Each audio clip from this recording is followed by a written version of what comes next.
மீனா, அண்ணாச்சி கடையில் பிரியாணி வாங்கிட்டு வந்திருக்கேன். ஏங்க வீட்ல சமைச்சு வச்சிருக்க, நீங்க வெளியில வாங்கிட்டு வரீங்க? வெளில சாப்பிடணும்னு தோணுச்சு, அதான். ஒரு வார்த்தை கால் பண்ணி சொல்லியிருந்தா நான் சமைக்க நினைச்சிருந்திருப்பேன்ல. இப்போ அதனால என்ன, எப்படி இந்த உப்புமா இல்லை ரவா தோசை அந்த மாதிரி தான் ஏதாச்சும் ஒன்று செஞ்சு வச்சிருப்பேன். அதை அப்படியே விட்டுரு, வேஸ்ட் ஆனா கூட பரவாயில்ல. இது சுட சுட இருக்கு, பிளேட் வச்சு எடுத்துருவா.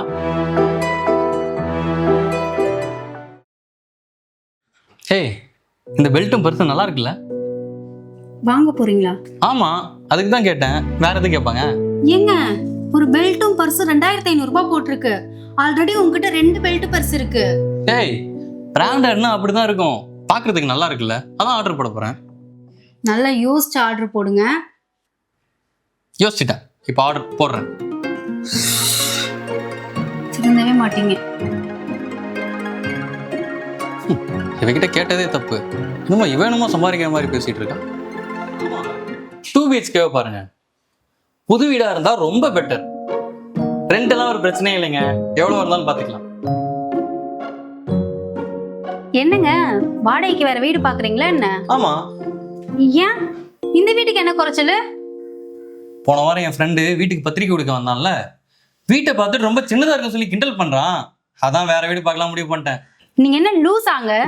இன்விடேஷன் கொடுக்க வந்தவர் சொன்னாருன்னு வேற வீடு பார்த்துட்டு இருக்கீங்க. ஏய், எக்ஸ்ட்ரா 3000 ரூபா தாண்டி வரும், பாத்துக்கலாம். அசால்ட்டா சொல்றீங்க. இப்ப என்ன உனக்கு? நான் சம்பாதிக்கிறேன், நான் வாடகை கொடுக்குறேன். இதுல உனக்கு என்ன பிரச்சனை?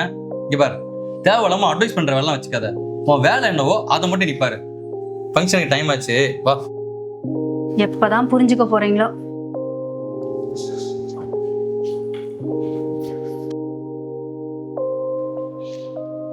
என்னங்க ஆச்சு?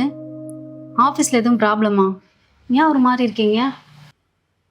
போன மாசம் என்னோட பர்ஃபார்மன்ஸ் சரியில்லைன்னு சொல்லி என்ன ஆஃபீஸ்ல இருந்து வேலையை விட்டு தூக்கிட்டாங்க. இப்போ எனக்கு என்ன பண்றதுன்னே தெரியல. வருத்தப்படாதீங்க, அடுத்த வேலையை பாருங்க. இன்னும் 5 நாள்ல EMI கட்டணும். பேங்க்காரன் வீட்டுக்கு முன்னாடி வந்து நின்று அசிங்கப்படுத்த போறான். நானும் எல்லார்ட்டையும் காசு கேட்டு பார்த்துட்டேன். யாரை கேட்டாலும் இல்லை இல்லைன்னு மட்டும் தான் சொல்றாங்க. எனக்கு என்ன பண்றதுன்னே தெரியல. அதெல்லாம் ஒன்றும் நடக்காது. என்கிட்ட காசு இருக்கு, நீங்க ஒன்றும் வருத்தப்படாதீங்க. உன்கிட்ட காசு இருக்கா? எப்படி? ஒரு வருஷமா நீங்க ட்ரெஸ் கலட்டி போட்டதுல ஒரு 50 100ன்னு சேர்த்து வச்சு ஒரு 5000 ரூபாய் இருக்கு. அப்புறம் நீங்க எனக்கு வீட்டு செலவு காசு கொடுப்பீங்களே, அதுல நிறைய மிச்சம் பண்ணி ஒரு 30,000 ரூபாய் இருக்கு. அந்த உண்டியல்ல ஒரு 5000 ரூபாய் சேர்த்து வச்சிருக்கேன். மாசம் மாசம் உங்ககிட்ட திட்டு வாங்கி சீட்டு கட்டினேன்ல, அதுல ஒரு 2 லட்சம் ரூபாய் இருக்கு. அதனால நீங்க எதை பத்தியும் கவலைப்படாதீங்க, நான் இருக்கேன்.